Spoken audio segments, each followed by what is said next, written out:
ಇವತ್ತಿನ ವಿಡಿಯೋದಲ್ಲಿ ಒಂದು ಇಂಪಾರ್ಟೆಂಟ್ ಥಿಂಗ್ ಬಗ್ಗೆ ಎಕ್ಸ್ಪ್ಲೇನ್ ಮಾಡ್ತಾ ಇದ್ದೀನಿ. ಅದೇನಂತ ಅಂದರೆ ತುಂಬ ಚಿಕ್ಕ ಯೂಟ್ಯೂಬರ್ಸ್ ಅಂದರೆ ಯಾರ್ಯಾರು ಹೊಸದಾಗಿ ಸ್ಟಾರ್ಟ್ ಮಾಡ್ತಾರೆ ಯೂಟ್ಯೂಬ್ನ, ಅವರು ಮೇನ್ಲಿ ಎರಡು ಮೇನ್ ತಪ್ಪು ಮಾಡ್ತಿದ್ದಾರೆ. ಆ ಎರಡು ಮೇನ್ ತಪ್ಪು ಏನು ಅಂತ ಇವತ್ತಿನ ವಿಡಿಯೋದಲ್ಲಿ ಡೀಟೇಲ್ ಆಗಿ ಎಕ್ಸ್ಪ್ಲೇನ್ ಮಾಡ್ತಾ ಇದ್ದೀನಿ. ಅದಕ್ಕೆ ಅದೊಬ್ಬ ಕಾಂಟೆಂಟ್ ಕ್ರಿಯೇಟರ್ ಆಗಲಿ ಅಥವಾ ಯೂಟ್ಯೂಬರ್ ಆಗಲಿ ಈ ವಿಡಿಯೋ ತಪ್ಪದೇ ಒಂದು ಸ್ಕಿಪ್ ಮಾಡಿದೆ ಪೂರ್ತಿ ನೋಡಿ, ಎಂತಕ್ಕಂದ್ರೆ ಈ ವಿಡಿಯೋ ನಿಮಗೆ ತುಂಬ ಅಂದರೆ ತುಂಬ ಇಂಪಾರ್ಟೆಂಟ್ ಆಗುತ್ತೆ. ಬನ್ನಿ ತರ ಮಾಡಿದೆ ನಮ್ಮ ಟಾಪಿಕ್ ಶುರು ಮಾಡೋಣ. ಅದಕ್ಕಿಂತ ಮುಂಚೆ ವಿಡಿಯೋ ನೋಡ್ತಾ ಇದ್ದೀರಾ ಅಂತ ಅಂದರೆ ಇನ್ನು ಲೈಕ್ ಕೊಟ್ಟಿಲ್ಲ ಅಂತಂದರೆ ಲೈಕ್ ಕೊಡಿ. ಹಾಗೂ ಕೂಡ ಈ ಚಾನಲ್ಗೆ ಸಬ್ಸ್ಕ್ರೈಬ್ ಆಗಿಲ್ಲ ಅಂತ ಅಂದರೆ ಸಬ್ಸ್ಕ್ರೈಬ್ ಆಗಿ ಹಾಗೂ ಬೆಲ್ ಕೂಡ ಕ್ಲಿಕ್ ಮಾಡಿ. ಸಬ್ಸ್ಕ್ರೈಬ್ ಆಗಿ ಫ್ರೆಂಡ್ಸ್, ಸಬ್ಸ್ಕ್ರೈಬ್ ಫ್ರೀ. ಸಬ್ಸ್ಕ್ರೈಬ್ ಆದರೆ ಈ ರೀತಿ ಸೂಪರ್ ಆಗಿರೋ ಕಾಂಟೆಂಟ್ ನಮಗೋಸ್ಕರ ಅಪ್ಲೋಡ್ ಮಾಡ್ತಾ ಇರ್ತೀನಿ. ಬನ್ನಿ ತರ ಮಾಡಿದೆ ನಮ್ಮ ಟಾಪಿಕ್ ಶುರು ಮಾಡೋಣ. ಈಗ ಮೊದಲನೇ ತಪ್ಪು ಬಗ್ಗೆ ಮಾತನಾಡ್ತೀನಿ, ಕೇರ್ಫುಲ್ ಆಗಿ ಕೇಳಿಸ್ಕೊಳ್ಳಿ. ಅದೇನಂತ ಅಂದರೆ ಈಗ ಸಪೋಸ್ ನಾನೊಬ್ಬ ಕಾಂಟೆಂಟ್ ಕ್ರಿಯೇಟ್ರು, ಈಗ ನನ್ನ ಹತ್ರ 20 ಜನ ಫ್ರೆಂಡ್ಸ್ ಇದ್ದಾರೆ. ಅದರಲ್ಲಿ 5 ಜನ ಯೂಟ್ಯೂಬ್ ಚಾನಲ್ ಹೊಸದಾಗಿ ಓಪನ್ ಮಾಡ್ತಾರೆ. 5 ಬೇರೆ ಬೇರೆ ರೀತಿ ಕ್ಯಾಟಗರಿ ಚಾಯ್ಸ್ ಮಾಡ್ಕೊತ, ಉದಾಹರಣೆಗೋಸ್ಕರ gaming, tech, educational, travelling, vlogs. So ಈ ರೀತಿಯೆಲ್ಲ 5 ಜನ ಒಂದೊಂದು ಕ್ಯಾಟಗರಿ ಚಾಯ್ಸ್ ಮಾಡ್ಕೊಂಡಿರ್ತಾರಲ್ಲ. ಸೊ ಅವ್ರು ಮೊದಲನೇ ವಿಡಿಯೋ ಮಾಡ್ತಾರೆ. ಮೊದಲನೇ ವಿಡಿಯೋ ಮಾಡಿ ಡೈರೆಕ್ಟಾಗಿ ಏನು ಮಾಡ್ತಾರೆ, ಫ್ರೆಂಡ್ಸ್ಗೆ ಅಥವಾ ಗ್ರೂಪ್ಗೆ ಶೇರ್ ಮಾಡ್ತಾರೆ ಅವರು. ನಾನು ಕೂಡ ಅಷ್ಟೇ, ಫಸ್ಟ್ ಡೇ ನಾನು ಕೂಡ ಈ ರೀತಿ ಶೇರ್ ಮಾಡಿದೆ. ಆದರೆ ಅವಾಗ ತಿಳ್ಕೊಂಡೆ ಈ ರೀತಿ ಶೇರ್ ಮಾಡೋದೆಲ್ಲ ತಪ್ಪು ಅಂತ. ಕಾರಣವೇನಂತ ಅಂದ್ರೆ ತುಂಬ ಯೂಟ್ಯೂಬರ್ಸ್ ಏನಂತ ಅಂದರೆ ವಿಡಿಯೋ ಅಪ್ಲೋಡ್ ಮಾಡಿದಾಗ ಫಸ್ಟ್ ವಿಡಿಯೋ ಅಥವಾ ವಿಡಿಯೋಸ್ ಅಪ್ಲೋಡ್ ಮಾಡಿದಾಗ ಶೇರ್ ಮಾಡ್ತಾರೆ ಅವ್ರ ಫ್ರೆಂಡ್ಸ್ಗೆಲ್ಲ, ಡೈಲಿ ಶೇರ್ ಮಾಡ್ತಾ ಇರ್ತಾರೆ. ಸೊ ಇದರಿಂದ ಏನಾಗುತ್ತೆ, ವಿಡಿಯೋ ವೈರಲ್ ಆಗೋದು ಚಾನ್ಸಸ್ ತುಂಬ ಡ್ರಾಪ್ ಆಗುತ್ತೆ. ಕಾರಣವೇನಂತ ಅಂದರೆ ಈಗ ಸಪೋಸ್ ಹೇಳ್ದೆ ನಾನು ನಿಮಗೆ 5 ಜನ ಫ್ರೆಂಡ್ಸ್ ನನಗೆ ವಿಡಿಯೋ ಕಳಿಸಿರೋ 5 ವಿಡಿಯೋ ನಾನು ನೋಡೋಕ್ಕಾಗುತ್ತಾ? ಇಲ್ಲ.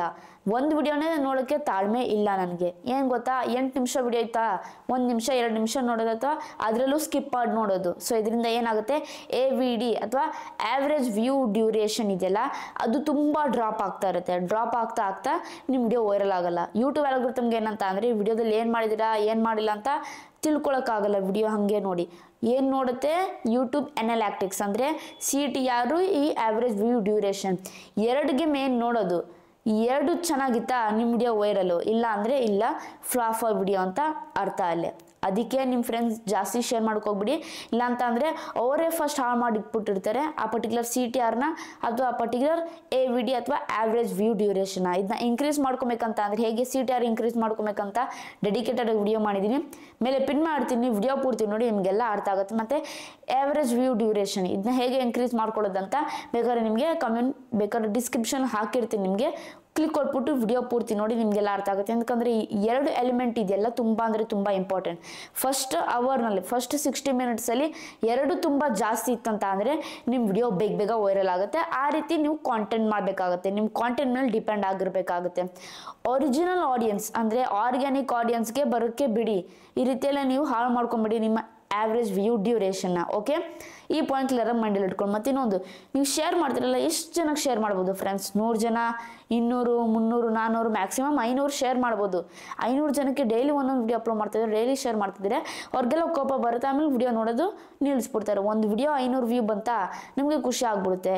ಖುಷಿ ಆಗ್ಬಿಡಿ ಫ್ರೆಂಡ್ಸ್, 500 ವ್ಯೂಗೆಲ್ಲ. ನಿಮ್ಮದು ಗೋಲ್ ಏನು, 1000 ಸಬ್ಸ್ಕ್ರೈಬರ್, 4000 ವಾಚ್ ಅವರ್ಸ್ ಕಂಪ್ಲೀಟ್ ಮಾಡಬೇಕು. ಆ ರೀತಿ ವಿಡಿಯೋ ಮಾಡಬೇಕು. ಆರ್ಗ್ಯಾನಿಕ್ ಆಡಿಯನ್ಸ್ ತಾನಾಗೆ ಬರ್ತಾರೆ. ಅವಾಗ ಚೆನ್ನಾಗಿ ನೀವು ಕಾಂಟೆಂಟ್ ಮಾಡಿದ್ರೆ ಅವಾಗ ಒಂದೇ ದಿವಸದಲ್ಲಿ ಒಂದೇ ವಿಡಿಯೋದಲ್ಲಿ ನೀವು 4000 ವಾಚ್ ಅವರ್ಸ್ ಕಂಪ್ಲೀಟ್ ಮಾಡ್ಬೋದು.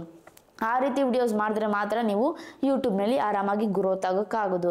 ಮೊದಲನೇ ತಪ್ಪು. ಎರಡನೇ ತಪ್ಪು ಬಗ್ಗೆ ಮಾತಾಡ್ಬೇಕಂತ ಅಂದರೆ ಈಗ ಅಕಸ್ಮಾತ್ ಏನಾದ್ರು ನೀವು ವಿಡಿಯೋಸ್ ಅಪ್ಲೋಡ್ ಮಾಡ್ತಿದ್ದೀರಾ, ಚೆನ್ನಾಗಿ ಮಾಡ್ತಿದ್ದೀರಾ ವಿಡಿಯೋಸ್ ಅಂದರೂ ನಿಮ್ಮ ಫ್ರೆಂಡ್ಸ್ ಏನು ಮಾಡ್ತಾರೆ, ಚೆನ್ನಾಗಿದ್ರು ವಿಡಿಯೋಸು ಚೆನ್ನಾಗಿಲ್ಲ ಅಂತಾರೆ, ಅಕಸ್ಮಾತ್ ಮಿಸ್ಟೇಕ್ ಇದ್ದರೂ ಚೆನ್ನಾಗಿ ಅಂತಾರೆ. ಸೊ ಈ ರೀತಿಲ್ಲ ಏನಿದೆ, ಜೆನ್ಯುಯಿನ್ ಫೀಡ್ಬ್ಯಾಕ್ ನಮಗೆ ಬರಲ್ಲ. ಮತ್ತು ಇನ್ನೊಂದು ಪಾಯಿಂಟ್ ಏನಂತ ಅಂದರೆ ಈಗ ನಮಗೆ ವ್ಯೂಸ್ ಬರ್ತಿರಲ್ಲ ಅಂತ ಅಂದ್ಕೊಳ್ಳಿ ನಮ್ಮ ಪರ್ಟಿಕ್ಯುಲರ್ ವಿಡಿಯೋಸ್ಗೆಲ್ಲ. ಅವಾಗ ನಾವೇನು ಮಾಡ್ತೀವಿ, ಹೋಗಿ ಕಮೆಂಟ್ ಹಾಕ್ತೀವಿ ಬೇರೆಯವ್ರಿಗೆ. ನನ್ನ A ಚಾನಲ್ ನಾನು B ಚಾನಲ್ಗೆ ಸೇಮ್ ನಂತರ ಟಾಪಿಕ್ ಮಾಡ್ತಿರ್ತಾನೆ, ಅವ್ನಿಗೆ ಹೋಗಿ ಕಮೆಂಟ್ ಹಾಕ್ತೀನಿ, ಬ್ರೋ ನನಗೇನು ವ್ಯೂಸ್ ಬರ್ತಿಲ್ಲ, ನಿನಗೂ ಏನು ವ್ಯೂಸ್ ಬರ್ತಿಲ್ಲ, ಬನ್ನಿ ಇಬ್ಬರು ಸಪೋರ್ಟ್ ಮಾಡೋಣ ಅಂತ. ಈ ರೀತಿಯಲ್ಲಿ ಸಬ್ ಮೆಥಡ್ ಟ್ರೈ ಮಾಡ್ತೀವಿ.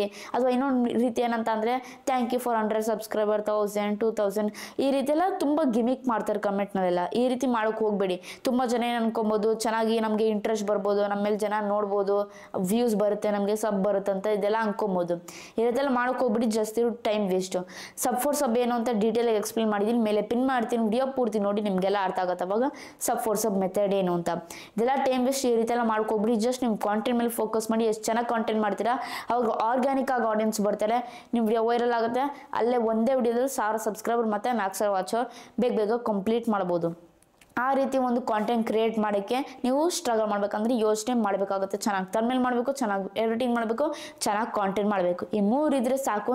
ನಿಮಗೆ ಒಂದೇ ದಿನದಲ್ಲಿ ಆರಾಮಾಗಿ 1000 ಸಬ್ಸ್ಕ್ರೈಬರ್ 4000 ವಾಚ್ ಪಡ್ಕೊಬೋದು. ಹಾಗೂ ಕೂಡ ನಿಮ್ಮ ಚಾನಲ್ನ ಮಾನಿಟೈಸೇಷನ್ ಮಾಡ್ಕೊಬೋದು. ಜಸ್ಟ್ ಈ 2 ತಪ್ಪನ್ನ ಮಾಡಬೇಡಿ ಅಷ್ಟು. ಯಾರು ಹೊಸ ಯೂಟ್ಯೂಬರ್ಸ್ ಇದ್ದರೆ ಆವಾಗ ನೀವು ಸಕ್ಸಸ್ಫುಲ್ ಆಗ್ಬೋದು ಯೂಟ್ಯೂಬ್ನಲ್ಲಿ. ಇದು ನನ್ನ ಒಂದು ಬೆಸ್ಟ್ ಸಜೆಷನ್ ಅಂತಲೇ ಹೇಳ್ಬೋದು. ಇಷ್ಟಾಯ್ತು ವಿಡಿಯೋ ಬಗ್ಗೆ ಇನ್ಫಾರ್ಮೇಷನ್. ಐ ಹೋಪ್ ನಿಮಗೆ ಡೀಟೇಲಾಗಿ ಇನ್ಫಾರ್ಮೇಷನ್ ಸಿಗ್ತಾ ಅಂತ ಅಂದ್ಕೊಂಡಿದ್ದೀನಿ. ಈ ರೀತಿ ವಿಡಿಯೋಸ್ ಬೇಕಂತಂದರೆ ದಯವಿಟ್ಟು ನನಗೆ ಪ್ರೋತ್ಸಾಹ ನೀಡಿ. ಹೇಗಿದ್ದಾರೆ ಸಿಂಪಲ್, ಜಸ್ಟ್ ಒಂದು ಸಬ್ಸ್ಕ್ರೈಬ್ ಮಾಡಿದ್ರೆ, ಒಂದು ಲೈಕ್ ಮಾಡಿದ್ರೆ, ಒಂದು ಶೇರ್ ಮಾಡಿದ್ರೆ, ಒಂದು ಕಮೆಂಟ್ ಮಾಡಿದ್ರೆ ಇಷ್ಟ ಫ್ರೆಂಡ್ಸ್. ಇಷ್ಟು ಮಾಡಿದ್ರೆ ನನಗೆ ದೊಡ್ಡ ಪ್ರೋತ್ಸಾಹ ನೀಡ್ತೀರಾ. ದಯವಿಟ್ಟು ಕನ್ನಡ ಬೆಳೆಸಿ ಮತ್ತು ಕನ್ನಡ ಉಳಿಸಿ. ಇಲ್ಲಿಗೆ ವಿಡಿಯೋ ಮುಗಿಸ್ತಾ ಇದ್ದೀನಿ. ಜೈ ಕರ್ನಾಟಕ, ಒಂದೇ ಮಾತರಂ. ಶುಭ ದಿನ ಫ್ರೆಂಡ್ಸ್. ಮುಂದಿನ ವಿಡಿಯೋದಲ್ಲಿ ಸಿಗೋಣ ಫ್ರೆಂಡ್ಸ್.